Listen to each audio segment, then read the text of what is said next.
What up, everyone? This is Mr. Lord, Dr. Professor, Dark Joker, here with another edition of Traditional Fans with Opinions, where I'll give my reviews for whoever I watched, read, or played today.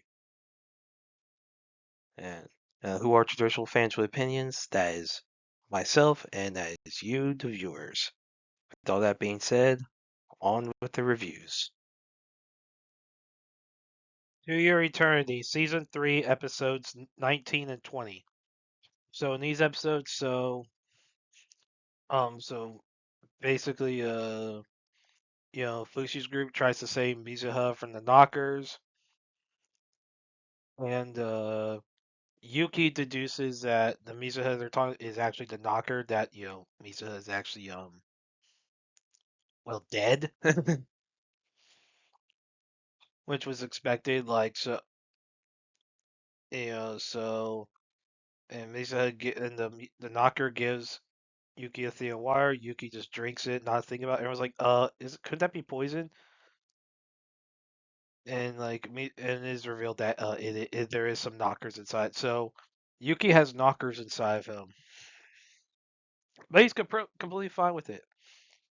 But Yuki convinces so the knockers back off a little bit. So the one inside Misa's father gives up the fight against Fushi.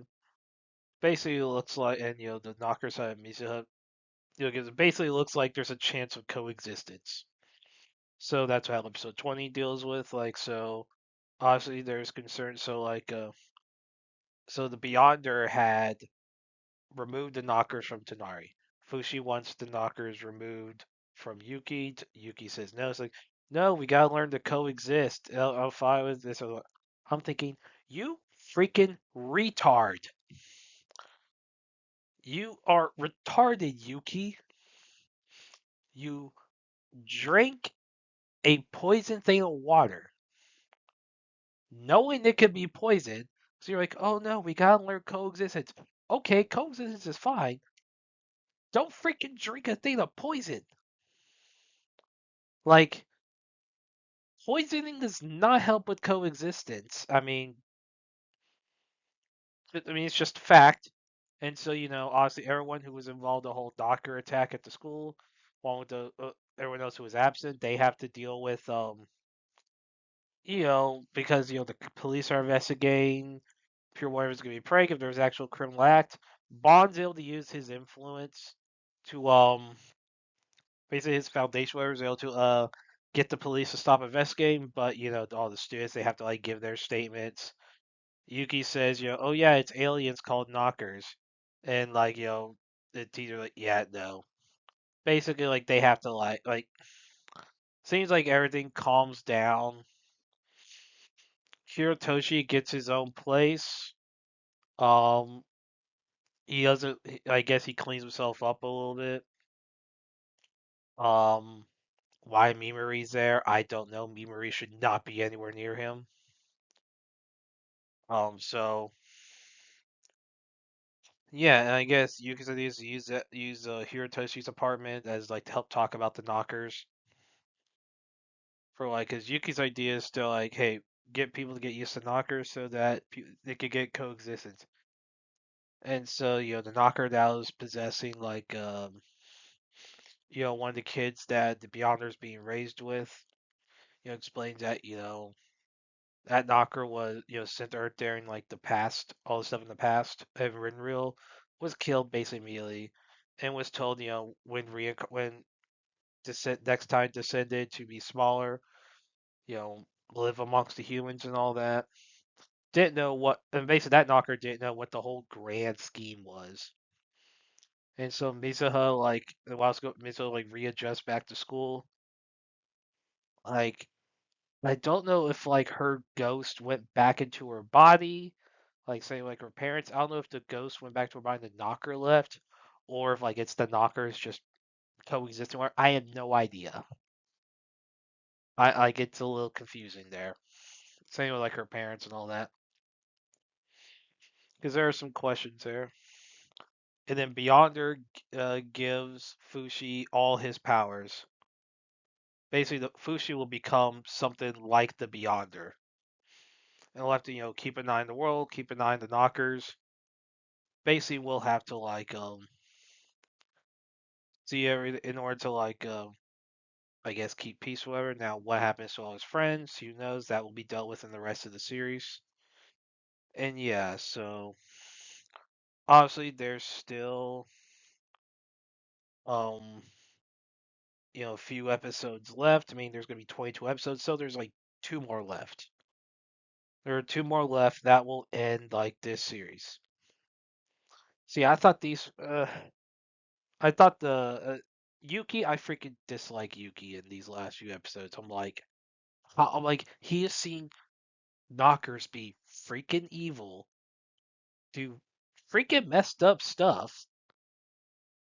I'm sure he's been told at least some of what's happened back then. Um, there's a reason Fushi doesn't trust him. There's very good reason Fushi doesn't trust the knockers. But Yuki's like, I was like, okay, yes, you want to end the conflict, come to a peaceful solution. That's fine. Don't be a freaking retard about it. Like, Yuki's one of those characters who he's one of those characters who, if he was in a horror movie, he would die very quickly just for being an idiot. I mean, he's in the occult club. Like, he would die in a horror movie very early on just because of how stupid he is. Like, gosh. Like, the fact Yuki still, I honestly would have been fine if he got killed off, because there's consequences there should be consequences for someone being that freaking stupid. Like, and this isn't a slapstick show.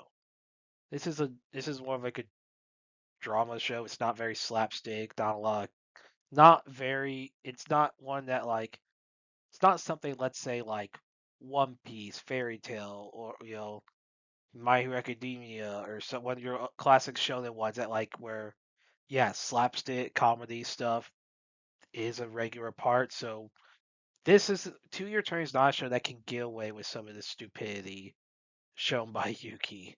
Like other animes, like so your big time shonen ones, yeah, a lot of them can get away with that because those it fits within those worlds. This, it's like you're just freaking stupid. Like there's no logic into it. It's not even slapstick logic. But yeah, overall these are decent episodes. Looking forward to the next one. Tojima wants to be a Kamen Rider, episodes 23 and 24, and full series. So in um these episodes, so in the cows former underlings, they and some other combatants, they attack on the cow and Yukarisu. Yuriko and Mitsuba get out of the boxes they were hiding in and help deal with all of them. And the cow's able to break, his lackeys is a brainwashing. And so, the lackeys, they lead the group to the concert stage. Now Thunder Raiko appears. Yuriko fights Raiko, and the others go on ahead. And even though Raiko's gotten a lot stronger since then due to all the training she's done, Yuriko defeats her. And what's funny is that the cow tries to confess his feelings to Thunder Raiko again, but Raiko continually rejects him. That bit is funny. And Tojima and Ichio, they're kind of bored. They're waiting for the signal. Now then, Spider-Man appears,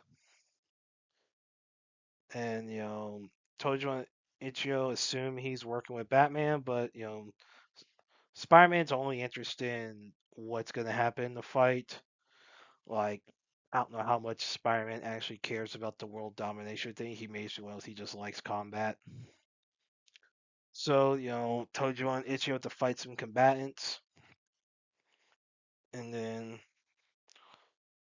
when basically then once the concert's done, Batman appears, tries to turn on the everyone in the audience into combatants, but the writers and the cows lackeys they evacuate the audience. They start a fire, and so then all the riders like they all fight Batman, and basically, and they're able to do some good some good damage on the combatants join in, and so and basically Tojiman's really injured, gets really injured, but and so basically his fandom in the comic gets so powerful, everyone sees him as like wearing the actual OG Kamen Rider outfit. There's some flashbacks, his past, recapping, his journey up to now, and you see like a metal core, some like metal pop remix type thing of the old school Kamen Rider theme, and like probably more closer to pop. And then once everyone sees him as looking like the actual Kamen Rider, you hear the actual original arrangement, the original version of the Kamen Rider theme song playing while he like defeats Batman.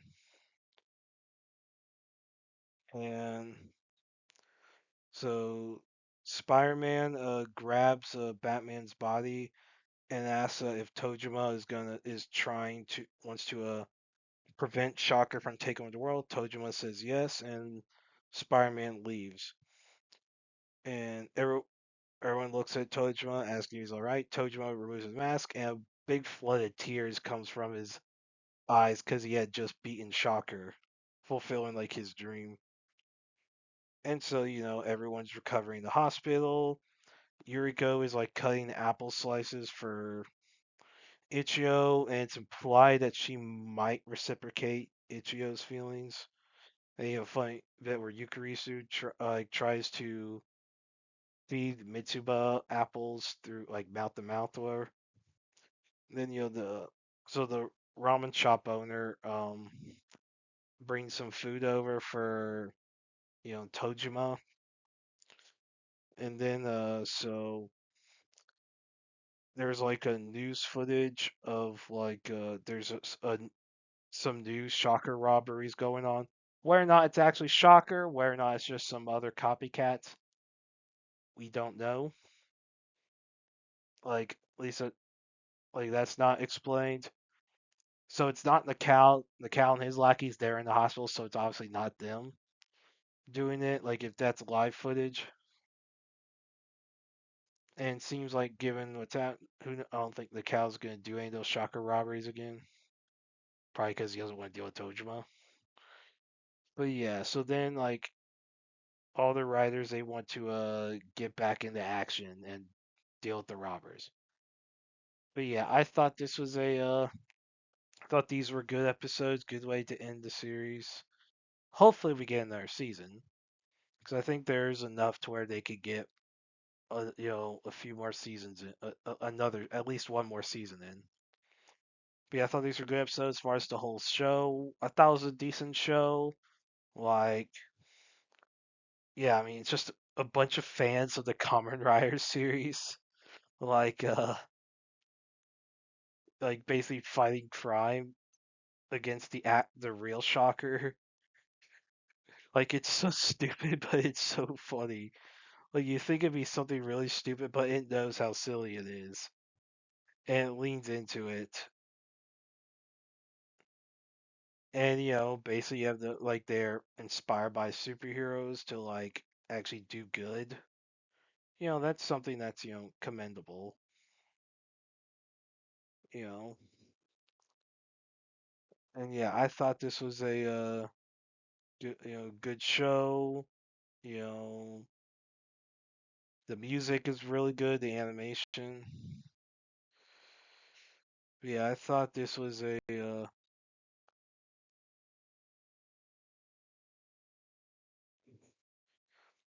yeah, I thought this was a decent show. Looking hopefully we get a season two.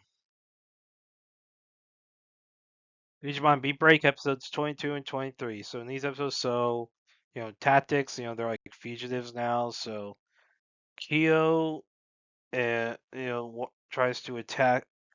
He so Nino tries to attack Kyo. basically he wants to take him out, to help Clay with his plans. And Naito has Hodoriko go after Granite, since Granite turned against tactics for Glowing Dawn, so it's like get rid of the traitors. Now, during the fight between Glowing Dawn and Tactics, a character named Honoka appears. Basically, one of the 5 stars there to basically deal with tactics. Like basically, they're yeah. So tactics is basically like they're out of the picture. So Hotaruko, like when she tries to kill Granite, she has her Digimon basically try to suffocate hit Granite asleep by making him drown. So a kind of but Hotaruko can't do it. Can't bring herself to do it. So yeah. So then you have the whole fight between Naito and Kyo, and of course their Digimon get involved. And dude, yeah. So Naito, is teleported away by Clay's partner Programamon. Honiko leaves, and basically because she gets annoyed by basically Glowing Dawn talking about friendship and stuff, so she gets annoyed. Then that of course leads to with episode 23, where so basically in that one um so so basically Glowing Dawn has to fight Clay Arzwan. Now Holyruko and Granite find Rido, they find them, and then yeah, so basically then so yeah, so definitely it's interesting. So obviously people are fighting, so yeah. So then Clay then seemingly defeats Clay's plan was to wants to kill Glow and Dawn. And yeah, so yeah. So he basically everyone tries to fight, and he says there's something going on with Chairman Wong. Basically Wong is lying about something. There's some issues going on with the other members of the 5 stars. And yeah, so and then so it looks like Wong might be an overarching antagonist for the series. And so and yeah, so Kyo gets impaled, and Reina and Makoto are cold-hearted. Now, what was funny? So, answer Clay has Naito cold-hearted for his plans. Basically, wants to use a bunch of e-pulse to yeah, to for his plans. But man, but it looks like there is some interesting stuff. So basically, Clay was one of the first people to discover Digimon. So now there's a question: who blew up this island? So it seems like Tomoro's dad may have been involved in something that went down. So we got lots of so it hints at next episode that there's gonna be a dark Digivolve, like Digivolution for Gekomon, with Tomoro's reaction to what happened to his allies. So that's gonna be insane. Like that is gonna like it's getting dark, and yeah. So and apparently, I guess Digimon Con is going on, right now. So apparently there is some stuff about this, you know, like going on. And I guess like some stuff has been mentioned that I mean I don't know about what any spoilers there are out there for this series. Not don't care, but like yeah, I thought these were very good episodes. I liked them. Things are picking up. Really like this episode. Looking forward to the next one. Blue Miburo season 2 episodes 12 and 13. So in these episodes, Neo helps Serizawa escape Hijikata and Okida, and like he leads Serizawa to Kondo, so Serizawa can have a final duel with Kondo before he dies. So the duel goes on. You have Ozzy's Hajime's fighting Taro, and you have Serizawa while he thinks about like some of his past. And it's revealed that he had conceived a child with a woman, and it's revealed that Taro is that child. And that's the reason Sergio had approached Taro when he saw him on the like in the street, and like tried to mentor him some in with his methods. And so and yeah, so then yeah, Hajime's fighting Taro. Taro does approve a little bit. He tries to like he cuts Hajime's hair, like the bangs, and Hajime reacts. Is about to do basically a lethal slash just about on the instant. He's thinking his head for Taro to dodge. Taro headbutts his chest, Hajime's chest, so was able to dodge, unwittingly dodge the attack.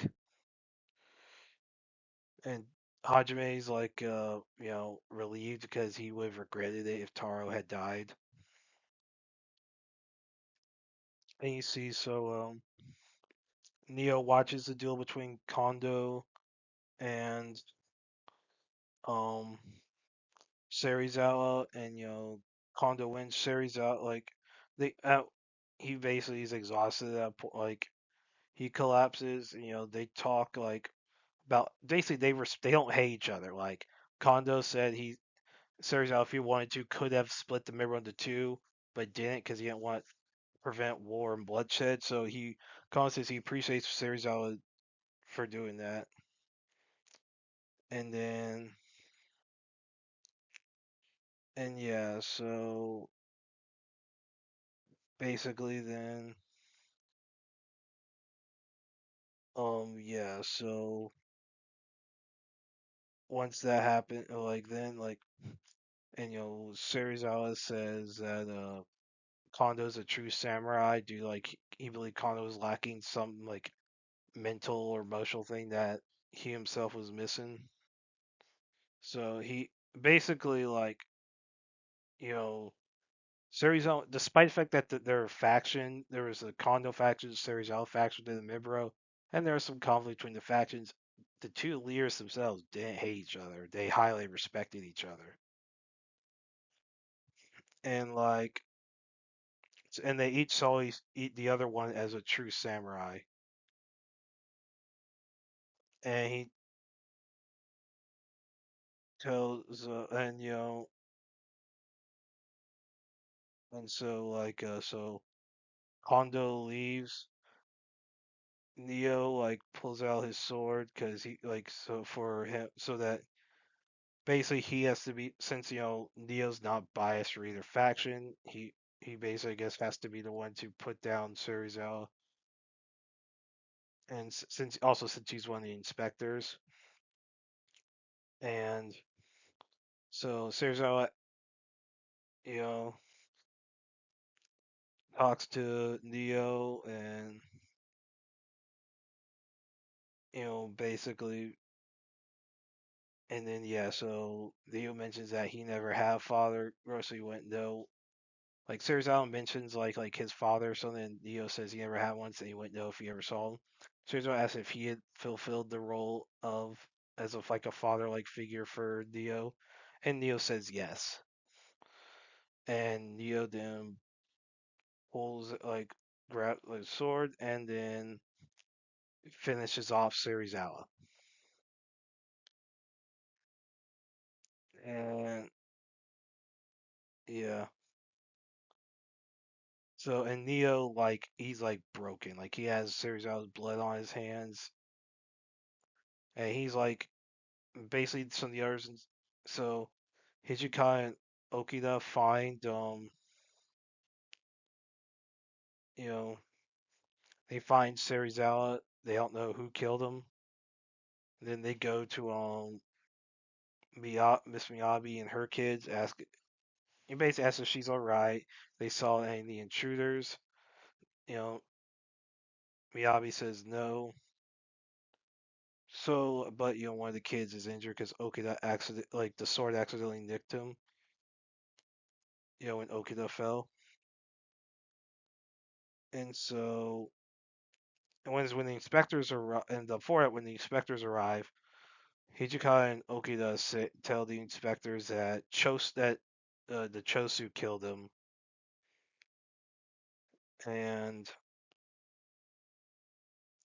basically the inspectors they call bullcrap. They don't think that's what happened.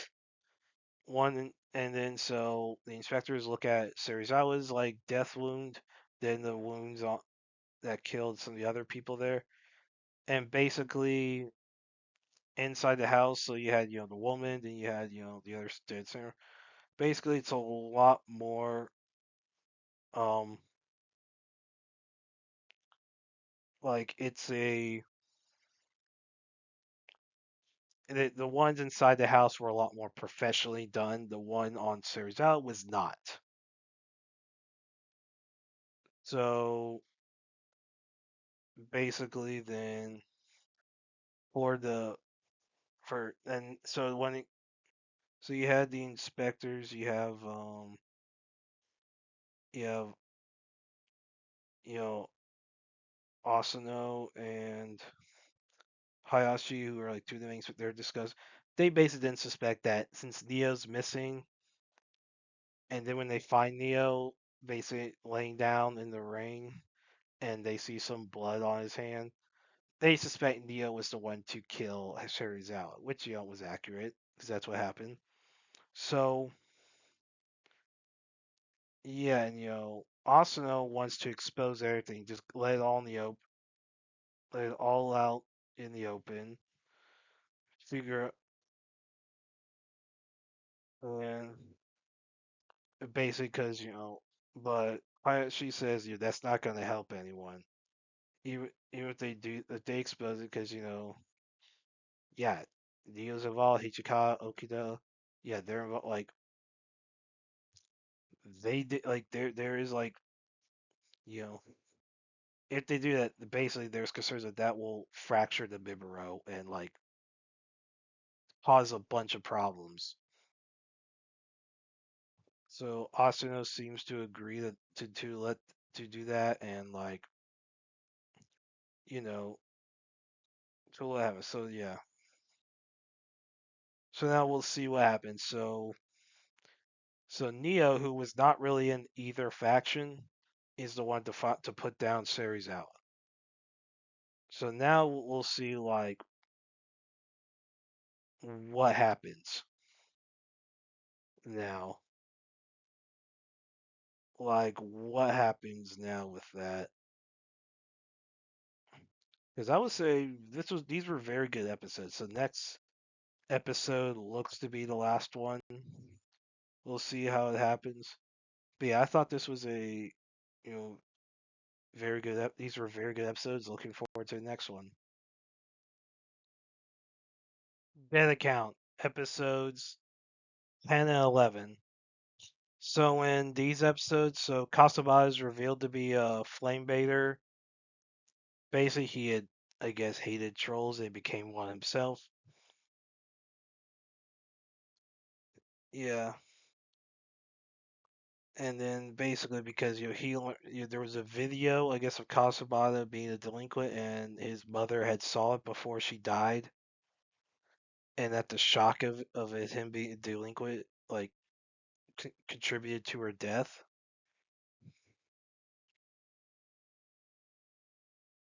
And then basically, so Kasabata had put a bunch of hate comments against flame bathers, and that led to him becoming one, ironically. Now Kasabata accepts his past and his flame bather abilities, and he's able to defeat Wagari.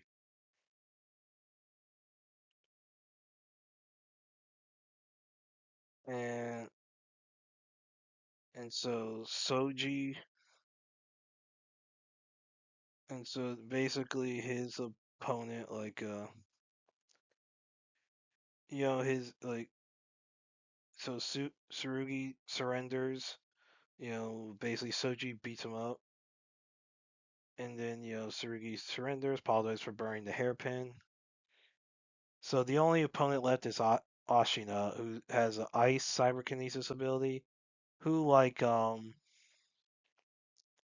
well, so he is obsessed with he is a very he's obsessed with his own looks. He's very narcissistic. Like he probably would be like a narcissist like character who would probably would screw himself if he wanted to, if he could. But he keeps having his accounts frozen because he keeps posting nudes. Because he's like he thinks his beauty should be basically in his own where he thinks like his own look he should be admired by the world. He's as he puts it, he's like he thinks that like his quote quote beauty should be admired by everyone and last forever.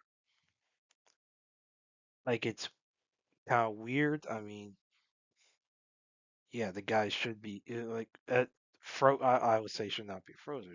Like, cause basically, because I mean, given the character's age, he should not be posting some of the things he posts. Like he should not. So Soji's the only one with any battle, so he has to fight Ashina alone. And Nanzo is pissed about what's going, but like Azuki tells him that Soji's, even though he has blue flames, he's not responsible for anything Sad Boy K does. And so a bunch of security that were sent after some dead account that was in the area disappeared. So no one's wondering where it's going. So Soji finds Ashina and learns that Ashina had killed all the security monks. Ashina is mad about his accounts being frozen and basically says he wants to be quote beautiful forever. So he turns to like an ice angel, and basically it's revealed that Ashina had allowed Sad Boy K to turn into a dead account, and basically Ashina creates like a ice storm whatever, and no one's able to leave or enter. So basically all the other first years are trapped with him, and so yeah, so then basically Soji has to fight him on his own. So everyone's watching the fight. So yeah, he's able to fight, but then so everyone's winning, but they don't have enough like strength, like power left. So one of them suggests they could just sleep like to recover, but there isn't really time for that. Like they can only get so much sleep within a certain amount of time. So yeah, like Namikawa like he said famously, but everyone's like, oh, we kind of can't. There ain't time for that crap. So then Imoto arrives to help Soji. He basically was like Imo's cowering, but like his shield abilities were able to help Soji fight Ashida, and then but then it ironically helps. It gives everyone else time to like recover theirs and go to help. Basically, so they were able to do like a Namikawa was able to help them, everyone get like a 10-man nap, so they could all recover some and help with the fight. And Wagiri admits that Class A lost, and he asks for Class B's help. And Soji's like, he's like, yeah. So then they all team up in order to fight, um, Ashina. And yeah, so then, and you see some of Emoto's backstory, like, I guess he was kind of neglected, and when he developed his abilities, like his shield ability, so Azuki was like a father figure for him, and like basically Emoto, he's kind of cowardly. He joined the Exorcist to like repay Azuki. And yeah, so it looks like next week we're gonna see the all the first years defeat Ashina. That should be cool. But yeah, so yeah, so I thought these were really good episodes. Like it is funny how plays on tropes with like social media and the internet. Like the guy gets his accounts frozen, so he has ice powers. I'm like, that is so on the nose, but that's freaking awesome. But yeah, so I thought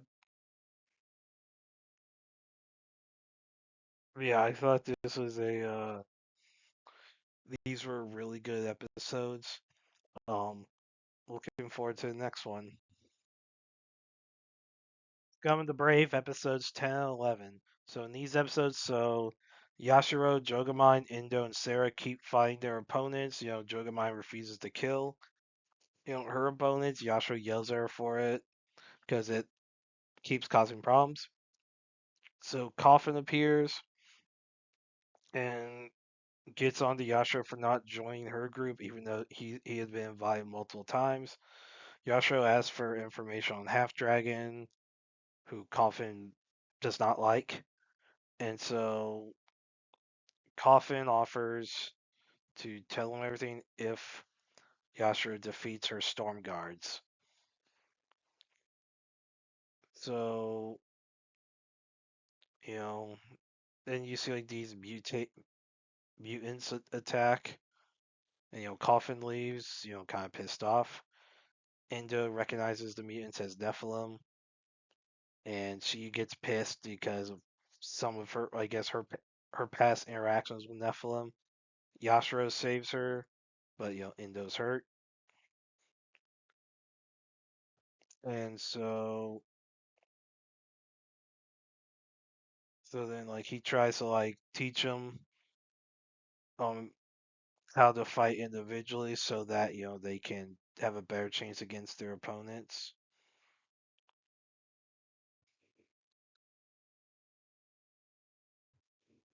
So we see like the fight going on. So and then yeah, so in this, then Yashiro defeats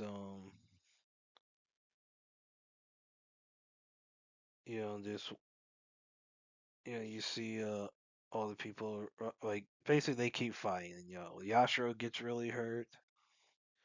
And shown that Yashiro had wanted to be kind of like what Jogamine's like. That's the ideal but given the way the world is, he kind of can't.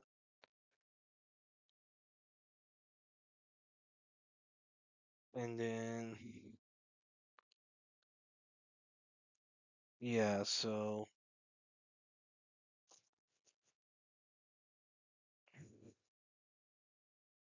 and then, yeah, so then there's this whistling that happens.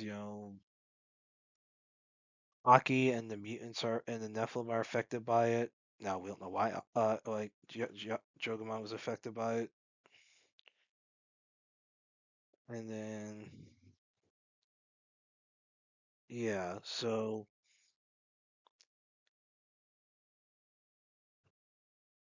And then yeah, definitely like yeah, it's definitely interesting. So yeah, see all the fights. So Yashiro's really hurt, so he's able to win. Yashiro beats his opponent, but like he's because he's able to avenge like Ishino, but but then he but Ito dies, like who like the one who killed Ishino, like Yashiro kills him, and he's like, if I when I get to hell, I'm gonna give Ishino crap for losing to him. So yeah, interesting. There's like some mutated thing happening to Ito. Well, I don't know if it's like an E4 thing. Who knows? It's gonna be interesting to see how it happens. What's revealed regarding that? 'Cause there's still some mysteries regarding E4, the Nephilim, and all that. But yeah, I thought this was a these were really good episodes. Like seeing some of Yashiro's past, like how he had wanted to be like Jogomai but couldn't, because he saw how the world was. So we'll see how that affects Jogomai. If she'll be the same way, or if she'll be more try to keep her ideals. Probably keep her ideals, because that dynamic can get pretty funny. But yeah, I thought these were good episodes. Looking forward to the next one. Project Hail Mary. So this is a new movie that released this weekend. It's based off the novel of the same name by Andy Weir, who also wrote on The Martian. So this was directed by Phil Lord, Christopher Miller, who directed the Lego Movie, um, Fly with the Chance of Meatballs, 21 Jump Street, 22 Jump Street, Clone High. Um, and they were gonna do solo, but were fired due to creative differences. Yeah, in my opinion, they should have done Minecraft based on their success with the Lego movies. Anyway, so so in this, so the main character is Ryland Grace, who's like a middle school teacher, but he has like a doctorate, in molecular biology and all that. Basically, he's kind of been ostracized from a lot of the big research in that field due to some comments he made about life not necessarily requiring hydrogen and water and stuff. So which basically a lot of his past explained flashbacks, because so Rylan wakes up with amnesia, but he still has knowledge about like math and science and stuff. So he starts gradually remembering stuff, and so what he needs to do, so he has to. So what's revealed is that he was sent to space to find a way to deal with the Petrova line.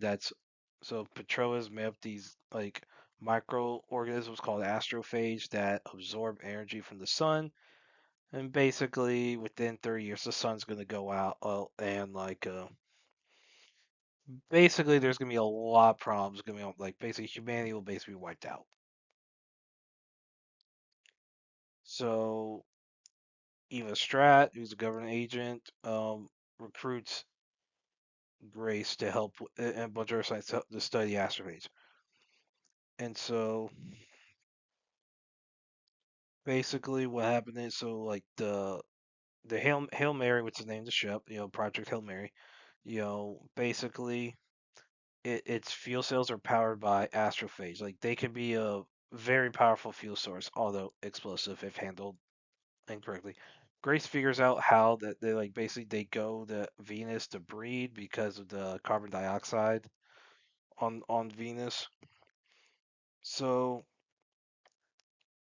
the purpose of Project Hail Mary is to send a crew on a suicide mission to Tau Ceti, which is the only star that's not affected by the Petrova lines. Apparently, other stars are having a similar issue because there's only enough astrophage for a one-way trip, which is why it's considered a suicide mission.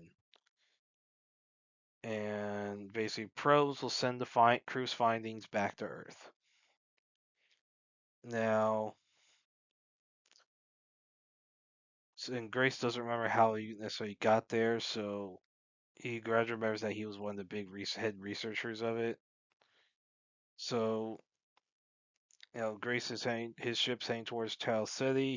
He wakes up from a coma. Basically, the other two people who were with him, like there were two people with him. So he was the scientist. You also had an engineer and a pilot. So Yao Li Ji was so you had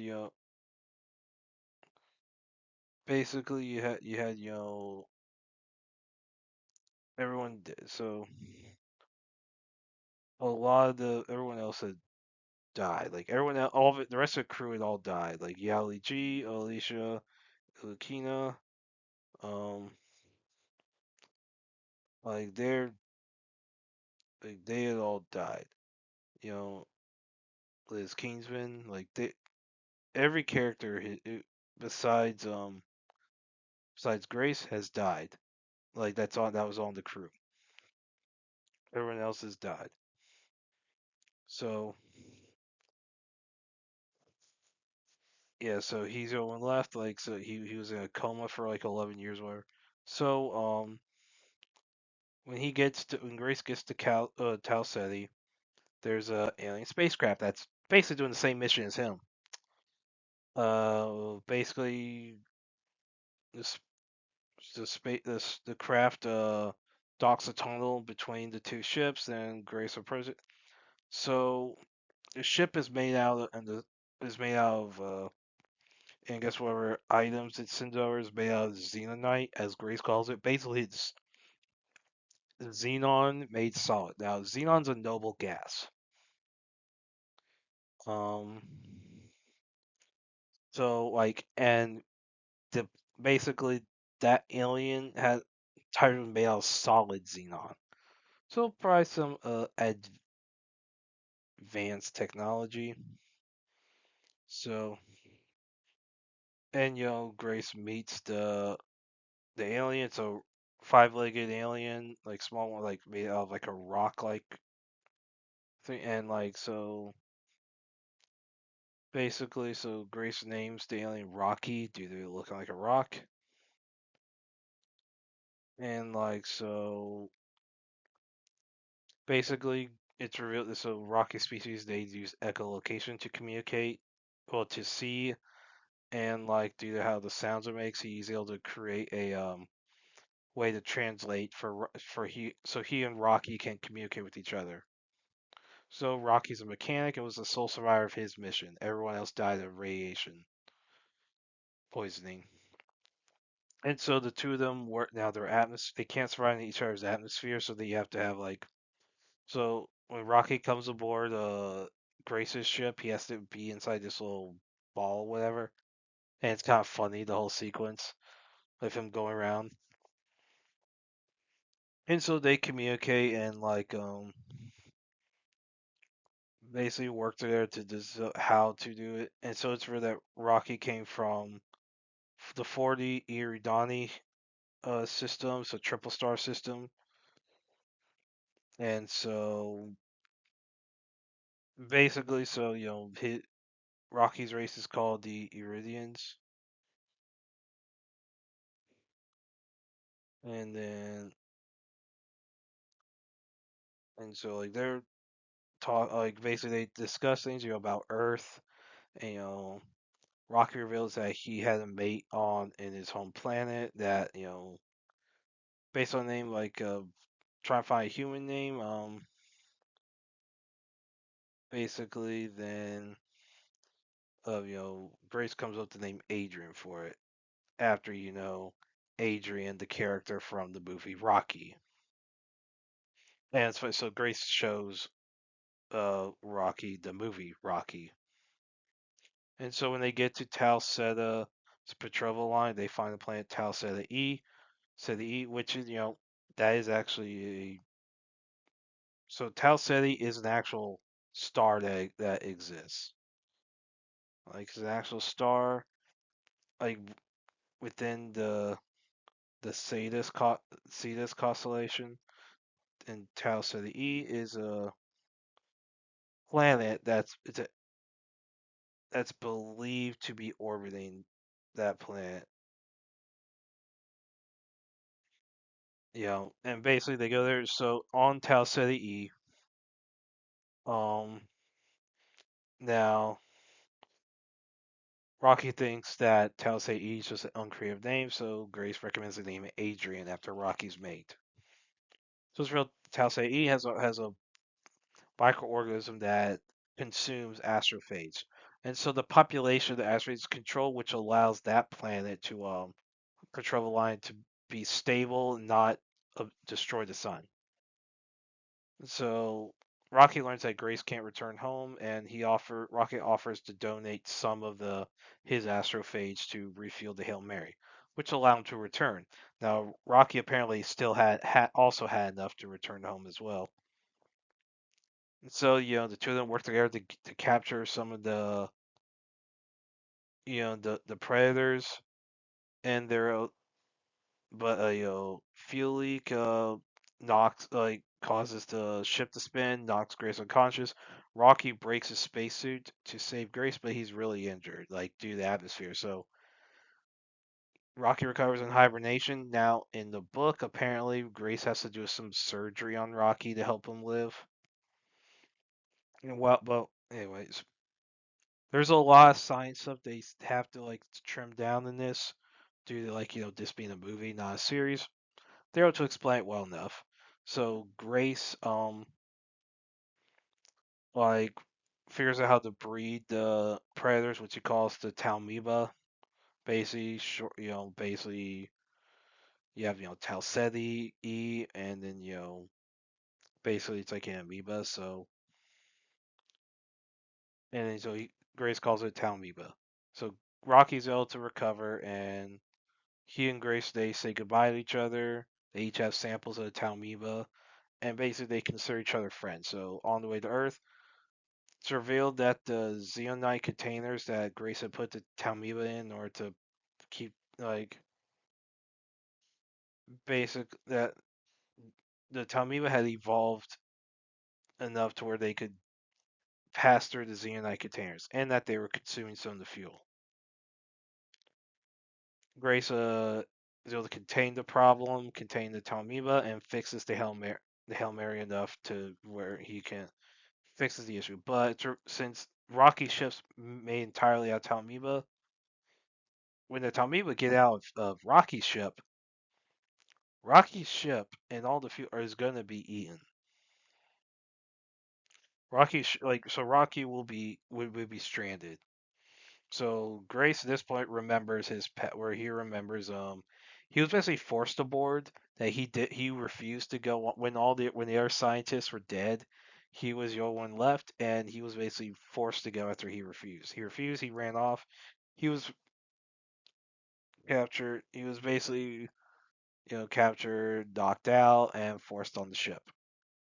Now, apparently in the book, there was something about due to I guess some of the stuff with the space shuttle, the radiation, whatever, that there was a genetic trait that different volunteers had.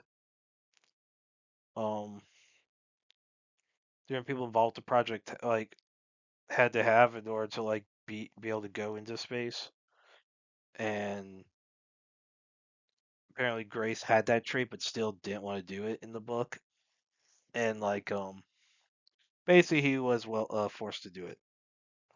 And apparently the book, the memory issue was due to some interrogation thing, and that was done so that Grace would be, if by the time Grace recovers memories, he'd be invested enough in the project to just go through with it. Now, when that happens, so Grace has a choice between returning to Earth or save Rocky. And yeah,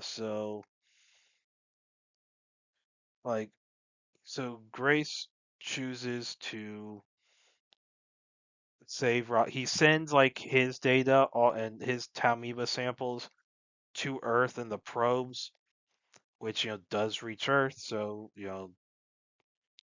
basically. So Strat's able to start dealing with that, with all that, to help save the Earth, which had started to cool. So, and then Grace goes to help Rocky,